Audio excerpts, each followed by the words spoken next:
Hi guys, welcome back to my channel. My name is Oma and it's so good to have you on the episode today. If you're just joining me, where have you been? And if you're a returning subscriber, welcome. Come in, let's have fun. Today on the episode, I'll be talking about my experience here in Canada. So I became a permanent resident of Canada in 2019 and it's been amazing so far. I'm going to be talking about some of the things that I experienced here in Canada that I didn't have back home. So for reference, I immigrated to Canada from Nigeria. I'm an Igbo girl to be precise, yes. I'm going to be talking about this in relation to Nigeria. When I came here, the first thing that really stood out to me was the weather. Because we have summer all the time in Nigeria. There's like, it shines almost every day. I'm so used to the sun. I'm used to wearing sleeveless clothes, wearing like, summer type clothes. But so when I was coming here, I basically packed my usual clothes because that's what I know, right? That's what I'm used to.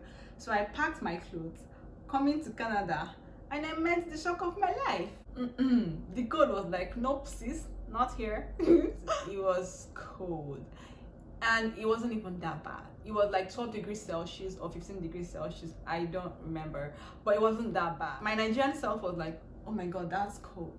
Like that was something that really shook me. I was like, but look at me, I've experienced minus 20 degrees, minus 30 degrees, and I'm still staying strong.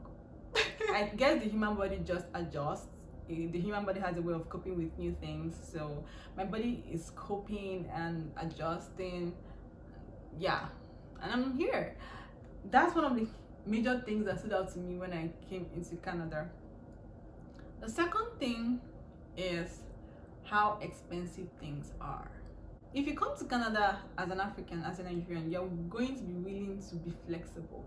Because if you come here with the mentality of, oh, I only eat Nigerian food, I only want Nigerian stuff, it is going to be available, but you're going to pay so much money.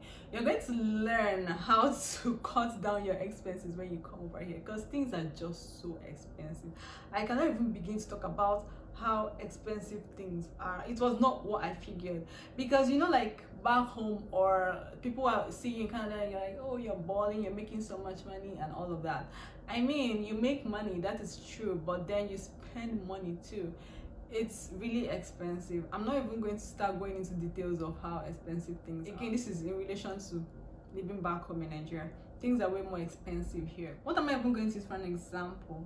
So like your regular golden in Nigeria that you can buy for 1,500 and all of that. If you come here, that small box of golden one is going to cost you $20-something, and if you don't want it, you can go.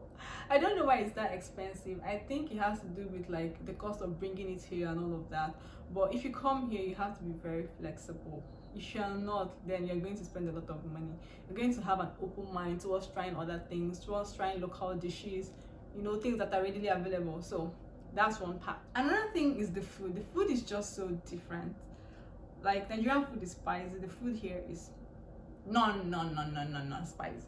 It's not spicy at all. I remember going to a restaurant and ordering for extra spicy. I said extra spicy, and then it came out, I was like, there's no pepper in that. Like, this is not spicy at all. That's how different it is. Like, they're super raw and I can never meet. The foods are just different, but it's okay. I'm open to them. It's not something that I can't deal with. Remember, again, I said you have to adjust. So you're going to be open-minded towards trying new things, which I am, and it's working for me. Another thing here is the accent. So when I was in Nigeria, I didn't know I had an accent. I knew I could speak English. I knew that was it, right? The accent is there. Sometimes I talk and someone is like, that's definitely Nigerian. I'm like, how do you know that?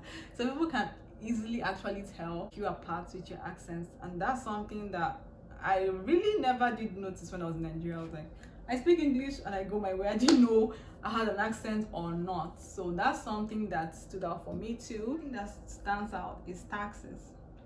Nobody told me you have to pay taxes. You will pay it. You have to pay taxes. Our tax here in my province is I think 11% of whatever.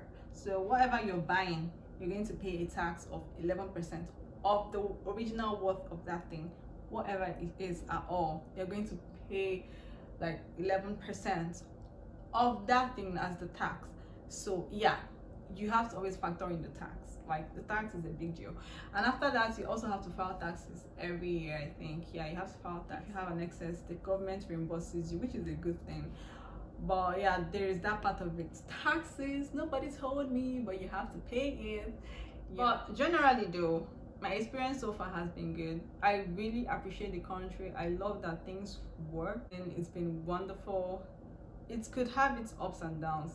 Like, settling in here can be quite a hassle, but once you're all settled in, yeah, it's a beautiful life. It's a system that really works, and I am proud of my decision moving to Canada. So if you're looking forward to moving to Canada, then I'm just going to tell you to go ahead and do it. It's a really beautiful place. It's a system that works. It's a culturally diverse community, and it's the more welcoming community than some countries for African people. If you guys want me to do something or talk about my process coming here, just let me know in the comment section below, and I'll be happy to spill all the juices. No, you don't spill the, oh my god, you spill the tea, and I'll be happy to spill the tea on all of that. So I'll catch you guys in my next video. Until then, continue to live your best life, and I love you guys. Bye.